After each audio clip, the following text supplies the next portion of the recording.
আজকে আমার destination Sodepur two Serampore, কিন্তু কেন? শ্রী জগন্নাথ প্রভুর রথযাত্রা উৎসবে। শরীরটা হালকা করে দিন।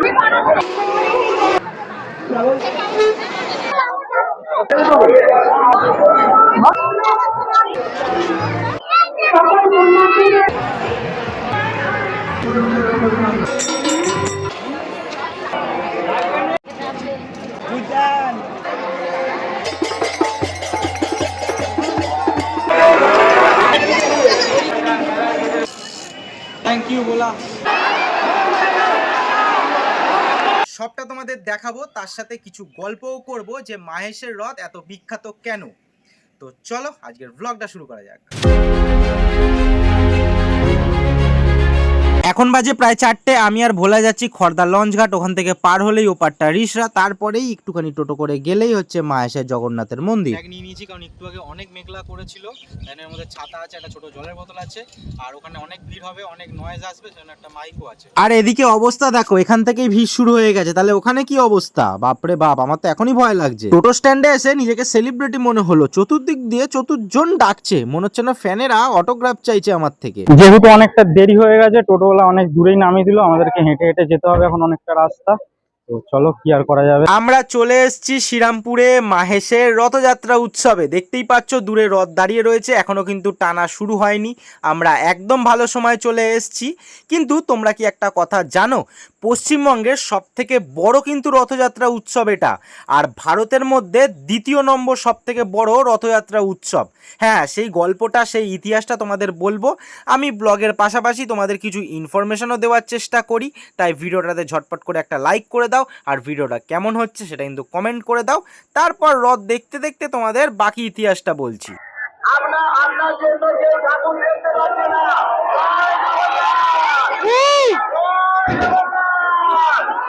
এই যে তোমরা মাহেশের এত বড় রথটা দেখতে পাচ্ছ, এই রথের উচ্চতা যেন কত 50 ফুট, আর ওজন যেন কত 125 টন। আর চাকা কতগুলো আছে জানো? 12খানা চাকা আছে। এটা কিন্তু তোমরা জানতে না, আর যদি জেনেও থাকো তাহলেও কমেন্ট করে জানাতে পারো। এইবার বলি তোমাদের গল্পটা মাহেশের।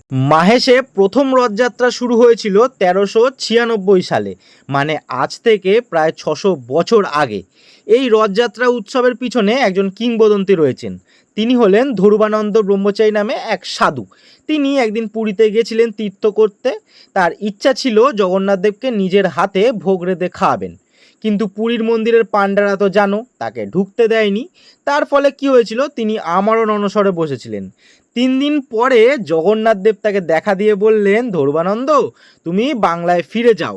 সেখানে ভাগীরথী নদীর তীরে মাহেশ নামে এক গ্রাম আছে, সেখানে যাও। আমি সেখানে একটা বিরাট দারু ব্রহ্ম মানে নিম গাছের কাণ্ড পাঠিয়ে দেব। সেই কাঠে তুমি বলরাম, সুভদ্রা আর আমার মূর্তি গড়ে পুজো করো। আমি তোমার হাতে ভোগ খাওয়ার জন্য ভীষণ আগ্রহে থাকবো।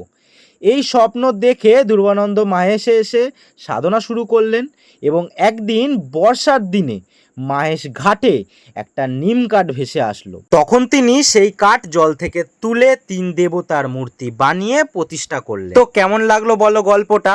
আমরা তো অনেক উৎসবেই সামিল হই, কিন্তু পিছনের কাহিনীটা অনেকেই জানি না, তাই আমি একটু চেষ্টা করলাম, আর আগামী দিনেও করব। কিন্তু আজকে আমার মন ভালো নেই, খালি এদেরই জন্য। আমাদের এদিকে দম বন্ধ হয়ে আসছে, হাজার হাজার লোক ঠেলাঠেলি করে, অবস্থা খারাপ, লোকের বকলের ঘামের গন্ধ শুকছি, আর এরা দেখো কি সুন্দর ছাদে দাঁড়িয়ে দাঁড়িয়ে দেখছে। এগুলো তো একদম ঠিক না। আমিও ওখানে যেতে পারলে আমিও বলতাম হ্যাঁ ভালো ভালো ভালো ভালো, কিন্তু যেতে পারলাম না, তাই একটু নিন্দা করে ফেললাম। তোমাদের বললে বিশ্বাস করবে কিনা জানি না, এইটুকুনি ডিস্টেন্সটা কভার করতে আমাদের প্রায় 45 মিনিট লেগেছে। ভাবো কতটা পরিমাণ ভিড়। অনেক বছর আগে এসেছিলাম বলে আমার ঠিক খেয়াল নেই যে এই রাস্তাতেও ছোট ছোট রথ নিয়ে বাচ্চারা, ছোটখাটো কুচে কাচারা বেরোয় কিনা। দেখলাম অনেকে বেরিয়েছে, বেশ ভালো লাগলো। সেই ছোট্টবেলার কথা মনে পড়ে গেল, যে মা বাবার কাছে বায়না করতাম যে একটা রথ কিনে দাও, বিকেলবেলা আমিও নিয়ে বেরোবো। তোমরা হয়তো প্রায় সবাই দেখেছো, সব উৎসবেই রাস্তার পাশে জল বাতাসার আয়োজন করে, কিন্তু এখানে গিয়ে আমি অবাক হয়ে গেলাম। জল আবার লাড্ডু দিচ্ছে ফ্রিতে, আর দেখো তার জন্য লাইন পড়েছে কোথায়, লাইন শেষ কোথায় সেটাই দেখতে পেলাম না। ভেবেছিলাম গিয়ে যাই দুটো লাড্ডু খেয়ে আসি, কিন্তু কি আর করব, জল খেয়েই কাটাতে হলো।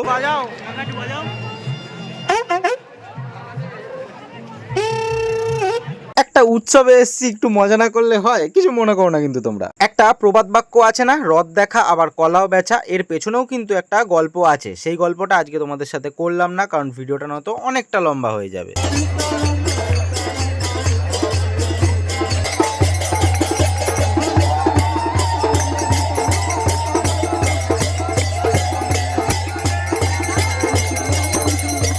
আমরা চলে এসেছি যজ্ঞু দাদার মাসির বাড়িতে, যজ্ঞু দাদার আগেই। কিন্তু আগে এসছি কেন? একটু জুল ফুল তো পরিষ্কার কইরা ফেলতে হবে না, অনেকদিন বাদে আসছে, যজ্ঞু দাদার কোনো প্রবলেম যাতে না হয়। কিন্তু ও বাবা, ভেতরে ঢুকে দেখি অনেকেই জুল পরিষ্কার ঘরফর পরিষ্কার করতে চইলা আইছে। তো কি হবে, আমাদেরই কাজ কমে গেল। এদিকে দেখো, মা বাবারা যেহেতু কাজ করছে, বাচ্চারা দেখো খেলাধুলা করছে। বাচ্চাদের মন তো একটু তো খেলাধুলা করবেই। মা বাবারা কাজ করছে বলে বাচ্চারা কি খেলাধুলা করবে না?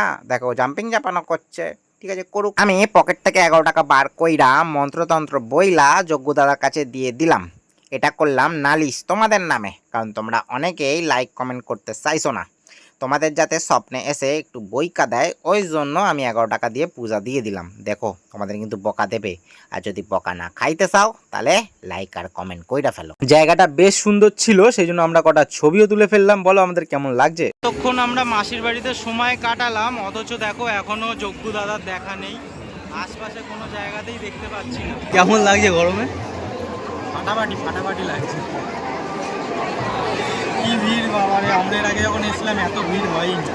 ভিড় ছিল কিন্তু এত ভিড় না, আর রথ আসছেই না। এতক্ষণ ধরে আমরা ঘুরলাম, আসছেই না।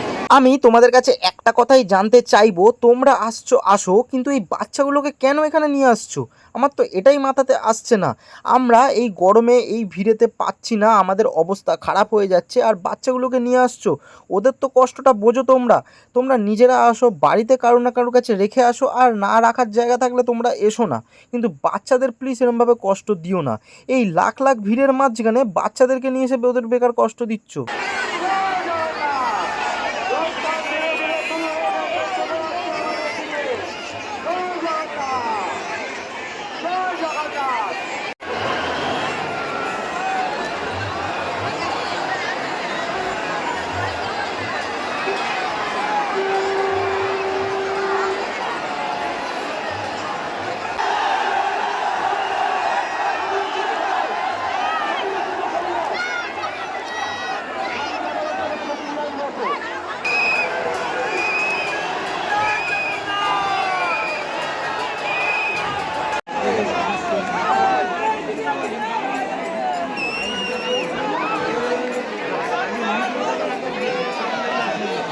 এত হাঁটাহাঁটি করে, এত ধাক্কাধাক্কি করে আমাদের পেয়ে গেছে ভীষণ খিদে। তাই ভোলা বলল চল আমরা এগরোল খাই। আমি বললাম চল গিয়ে খেয়ে নিই, আর ভোলাই করছে স্পন্সার। তো চলো এগরোলটা আগে খেয়ে নিই, তারপর বাকি দেখাচ্ছি তোমাদের। ভোলা বলল এসছি যখন চল মেলাটাও একবার ঘুরে নিই। দেখো আমরা এক্সিট দিয়ে ঢুকছি, আর ঢুকেই দেখলাম কাপ প্লেট আর বাচ্চাদের খেলনার দোকান। কি করবো আমরা ওখানে ঘুরে, আর দেখলাম ফোনের গ্লাসের দোকান দিয়েছে, গ্লাস কভার সব বিক্রি করছে। তো ভোলা বলল দাঁড়া আমি ফোনের গ্লাসটা পাল্টে নিই। বললাম ঠিক আছে। পাল্টানোর পর ওখান থেকে ঝটপট করে বেরিয়ে গেলাম। আর রথ দেখতে এসে তুমি যদি পাঁপড় ভাজা না খাও তাহলে আর কি রথ দেখলে তোমরা। আর দেখলাম দাদু আর দিদা দিয়েছে পাঁপড় ভাজার দোকান, বয়স্ক মানুষ, ওনাদের কাছ থেকে তো কেনা উচিত। কিন্তু পাঁপড় ভাজাটা এত বাজে তোমাদের বলে বোঝাতে পারবো না, মনে হচ্ছে যেন নিম পাতা দিয়ে ভেজেছে। হ্যাঁ সত্যি বলছি, পুরো তেতো হাকুজ। দিদার পাঁপড় বাজে হয়েছে, সেজন্য আবার পাঁপড় নিয়ে আসলো। আর এদিকে বাদাম, এই যে আমরা বাদাম খাচ্ছি। বাদাম আর পাঁপড় খেতে খেতে বাড়ির দিকে যাওয়া যাক। ফাইনালি আমরা চলে এসেছি বাড়ি, না অনেকক্ষণই চলে এসেছি। একটুখানি বসলাম, একটু চা বিস্কুট খেলাম, কারণ ভীষণ টায়ার্ড হয়ে গেছি। আর আমি তোমাদের এর আগেও একটা কথা বললাম যে এত ভিড়ের মাঝখানে কোনো বাচ্চাদের প্লিজ নিয়ে যেও না। একটা কথা বারবার করে তোমাদের বলছি, কারণ ওখানে আমি তো দেখেছি তোমরা নিজেরা যাও ঘুরতে, একদম একটু বড় থেকে শুরু করে একদম বয়স্করা যাও ঠিক আছে, কিন্তু বাচ্চাদেরকে প্লিজ কারোর কাছে রেখে যাও। আর যদি না রেখে যেতে পারো প্লিজ নিয়ে যেও না, কারণ তোমরা ঘুরবে, বাচ্চাগুলোর কিন্তু কষ্ট। আমি বারবার করে আবার বলছি। যাই হোক, তোমাদের ভিডিওটা কেমন লাগছে অবশ্যই জানিও। এই যে ভোলাও রয়েছে, ভোলার দেখো ঘুরি হয়ে গেছে, এত টায়ার্ড হয়ে গেছে বলে। যাই হোক আজকের ভিডিও এতটাই। বললাম আর কিছু বলতে চাস? শরীর প্রচন্ড অভিজ্ঞতা কেমন লাগলো তোর? তুই এর আগে গেছিস? না, এর আগে যাইনি, তবে তাহলে ওর প্রথমবার। কি বলছিলিস?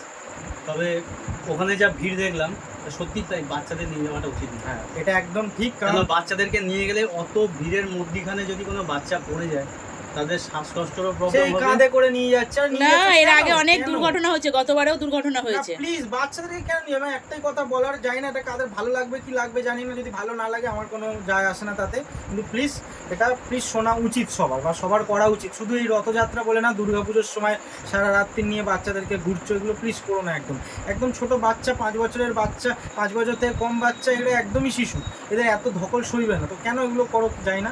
যাই হোক, আজকে ঠাকুর একটা অনুষ্ঠানের দিন, উৎসবের দিনে আর কিছু নেগেটিভ কথা বলবো না। ভালো থেকো সবাই, সুস্থ থেকো, সাবধানে থেকো, নিজের খেয়াল নিও, পরিবারের যত্ন নিও।